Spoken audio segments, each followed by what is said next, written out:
Hello friends, welcome back to my channel, or welcome to my channel if you haven't been here before. I'm Erin, and for today's video I am going to be talking about the Ghost Adventures live episode that happened on Halloween night. Now, as most of you know, I am into paranormal and spooky things, and I am actually a huge fan of the show Ghost Adventures. Now, I've done a video on Zach Bagans' documentary for The Demon House, kind of like a movie review. I'll link that down below. I also recently did a video on whether or not Post Malone is cursed, and that is also linked to Zach and his haunted museum that is in Las Vegas, and I'll link that video down below.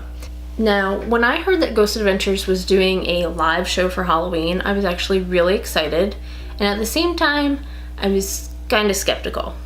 So back in the day, I used to watch Ghost Hunters a lot, and they typically would do live episodes on Halloween as well until they stopped doing it. Now, they said they wanted to spend time with their families on Halloween, but honestly, I think that part of the reason why they probably stopped is it's not easy to put on a live production like this, especially when you're dealing with something like ghost hunting. So rolling up to this live Ghost Adventures, there were a lot of teasers as to what was going to happen. Zach had posted on Twitter, which if I can find it, I will show you what the tweet said. And it was a poll pretty much asking whether or not people thought that he should open up the Dybbuk box. Now, like I said, the Dybbuk box I had mentioned in my video about Post Malone. I would like to do a whole video just solely on the Dybbuk box, so I'm not going to go too much into it. So to make a long story short, what a Dybbuk box is it is related to the Jewish faith, and a Dybbuk is a demon or a malicious spirit. And what the Dybbuk box does is this demon or malicious spirit is bound to said box. There are different artifacts that are inside, and supposedly if you just keep it closed, said demon or malicious spirit is contained within this box. Now, that being said, that doesn't mean that bad luck still cannot come from just having one of these boxes around. Now, there are plenty of people selling these Dybbuk boxes online. Some of them are probably fake, but you know, there's also the real ones that are floating around.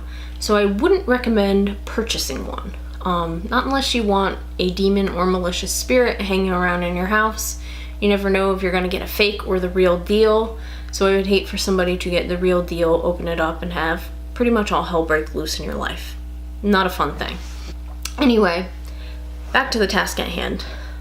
He had put up a poll of asking people whether or not he should open it. Well, of course, the public wants him to open up this box. I mean, that's what they do. They do ghost hunting. You know, people want to be entertained, and they want to see what's going to happen when you open up this box. So when he put up this poll, I was one of the few people who said no, he shouldn't open it up. And I have my reasons for that. I am a believer, so I don't think that anything good comes from this box anyway. There's clearly a reason why he has this thing sealed in a glass container with salt around it in his museum in the first place, plus the stories that people have from before he even got this Dybbuk box. I mean, it's just bad news. There's too much that has gone on with people who have owned this box for it to just be sheer coincidence, in my opinion. Anyway, flash forward to this live event. Now, in the beginning I said I was happy but skeptical. And the reason that I was a little bit skeptical is because shows like this that are live can get a little bit messy. I mean, let's be honest. The show is a production. I'm not saying that that means that anything is fake by any stretch of the means. What I'm saying is, just like any other show that's live on TV, it can turn into a mess. So, like I said, I'm still a huge fan of Ghost Adventures and Zach and his crew, but this live show kind of turned into a mess. So I'm not the only one who thought it was a mess. If we read through some tweets, there are some other people who kind of thought it was a mess. First off, we'll go down to something that I don't really think that Zach would have had too much control over. The amount of commercials in the 4 hours that the show was on was astronomical. I don't think I've ever seen anything like it, like not even in a sporting event. I felt like every 4 minutes they kept cutting to a commercial. So there were way too many commercials in this to begin with. Number 2, there are a lot of people who say that the only reason that this was at the Haunted Museum was so that Zach would benefit from people at, like, it was an advertisement or something. Now, I'm gonna go ahead and... Sorry, there's a creepy truck driving down my road very slowly by my house. Anyway, I'm gonna back Zach up on this and say, I don't think that that's necessarily the truth. Was it a good promotion for his business in Vegas? Absolutely. But if you're a fan of the show and you're a fan of things like this, then you're going to want to see what goes on in the museum. He's had some episodes in the museum before. He also had a different show where people brought in different haunted artifacts, which some of them ended up in the museum, like the Dybbuk box and Peggy the doll. And for somebody who's interested in that, of course they're going to want to watch that. I don't think it had very much to do with him wanting to promote his business. The man is making money off of this museum anyway. And I mean, in all honesty, he probably was also losing out on money because he had the museum closed the week that this production was going on because they had to set up all the monitors and what have you, because like I said, it's a production. It's not like the old days where they threw 3 cameras into each other's hands and just filmed what they were going to film. There's camera people now.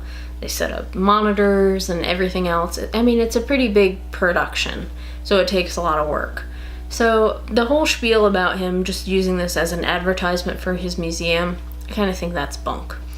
Secondly, another big thing that's been on Twitter is that they had a rabbi show up. Now this kind of turned into a giant mess, and this is why I say that live TV shows can be a mess.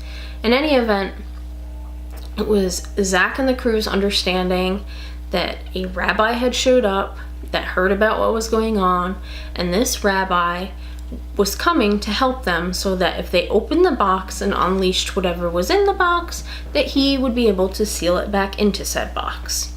Now, pretty much once the rabbi shows up, you can see a production member taking him through the museum in the dark. He's holding on to the production member's backpack, and they kind of meet up with Zach in the hallway. Zach introduces himself, Rabbi introduces himself, and then Zach says to him, "Do you know why we're here?" And in so many words, the rabbi's like, "Yeah, I know why I'm here." Now don't quote me on this, but I think Zach said to him something to the effect of, "Do you know what the Dybbuk box is?" And the guy answers him by saying, "Yeah, I Googled it today."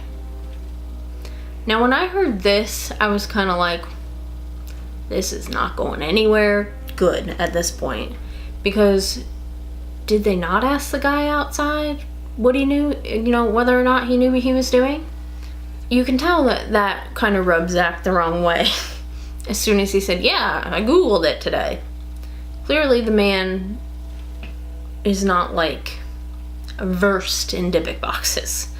So pretty much Zach asked him if he understood why they needed him there, and the guy said yes.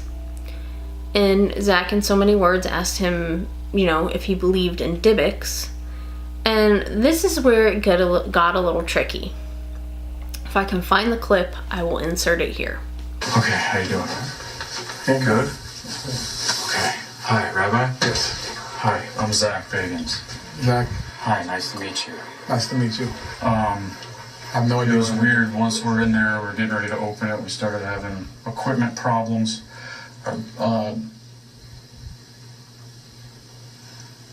Can I ask you a question, Rabbi? Yes. Are you familiar with a Dybbuk or Dybbuk box? I read up on it today because they told me about it, so I read about it. Okay.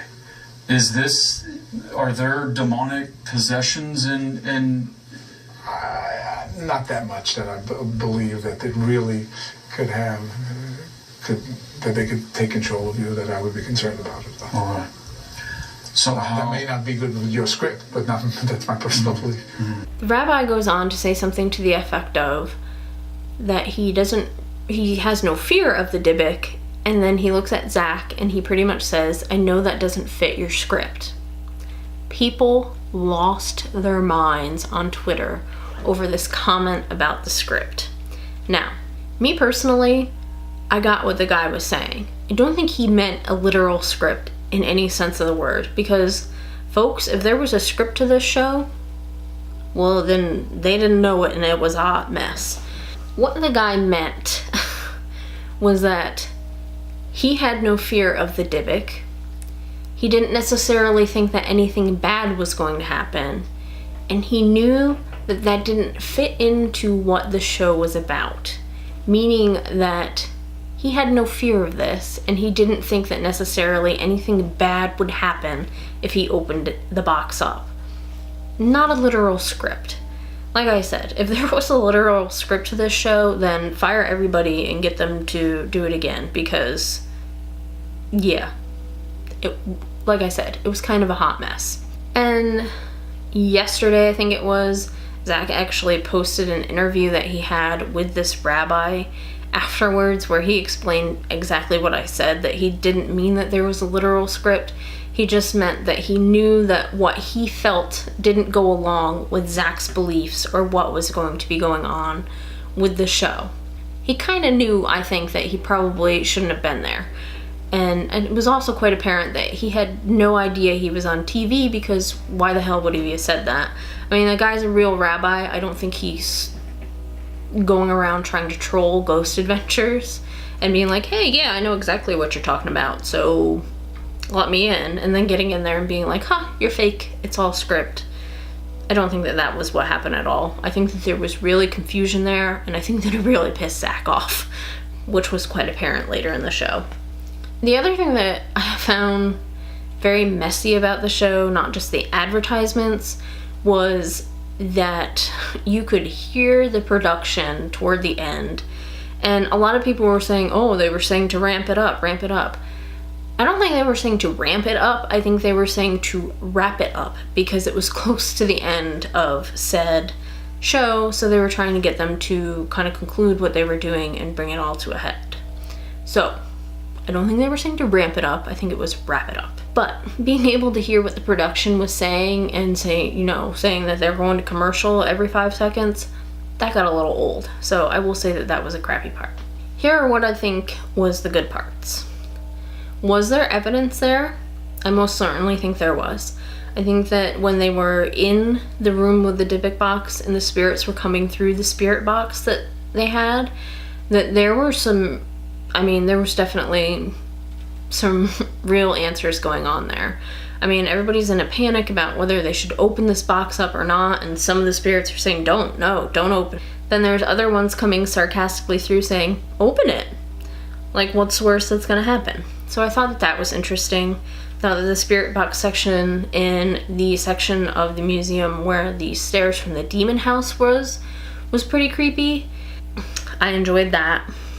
One of the parts that I didn't really like, and I think I could have done without, was Lady Snake being there in the basement of the museum.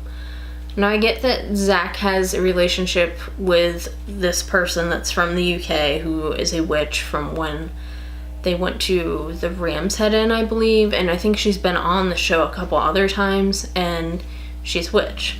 Well, I think she was a little overly dramatic. I think there's a difference between being a witch and doing your thing and being a witch and being pretty damn theatrical, and that's what she was. And I don't think that that helped the case with this show, because she really just wasn't making any sense.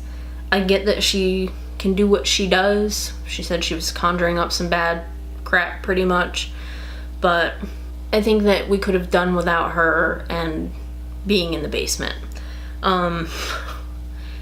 It just, I don't know, didn't do it for me. I think that they probably should have focused more on things like Peggy. I thought that was interesting when they brought the 2 workers from the museum in to help investigate with Peggy the doll. If you don't know who Peggy the doll is, I will be doing a video on her as well. She is a doll that is said to be haunted by a demon as well. Kind of like Annabelle, different doll. This doll supposedly has made people have heart attacks, and bad things can happen even just from looking at a picture or a video of her. So don't know that I necessarily recommend going and looking up Peggy and checking her out, but she is definitely a scary doll. She didn't have much to say though. I've seen some clips that Zach has posted. He has a spirit box that's constantly running in her display, and she does talk through said spirit box, but she was pretty quiet during this whole thing, and I think that's because just the confusion of the whole production going on. So I mean, if there truly is a demon in this doll, it knows what's going on, and it's not there to put on a show, so to speak. So I can see why it would be quiet. I think that it would have been a little bit cooler to have more focused on that than, like I said, Lady Snake in the basement. They also had another doll towards the beginning that's said to be haunted by a child, and I think that the doll's name was Lilith. I just tried looking it up, but I can't find anything on this specific doll. I think it would have been more interesting if they focused on her as well. Now, I know they had just had to pick certain pieces to focus on during this investigation, so I think they did an okay job as far as picking said artifacts to look after. The Dybbuk box obviously should have been on there. Peggy was a good choice. The Demon House staircase was a good choice. There was also some artifacts from the Demon House in that exhibit. That was a good choice. The initial doll, Lilith, I think her name was. I keep wanting to say Lilith. I could be wrong on that. I liked that. Lady Snake thing, take it or leave it on that. I think that was kind of a waste of time. Bela Lugosi's mirror, that was a good one to have. All in all, here is what I think. I think it's a good thing he didn't open up the Dybbuk box, and to be honest with you, I kind of had a feeling that that was going to be the case anyway. I don't necessarily think that he hyped it up for the ratings. Maybe he did, maybe he didn't. In any event, I think it's a good thing he didn't open it, just because of my personal feelings toward said box. Second of all, do I think they should do another live show like this for Halloween? Nope.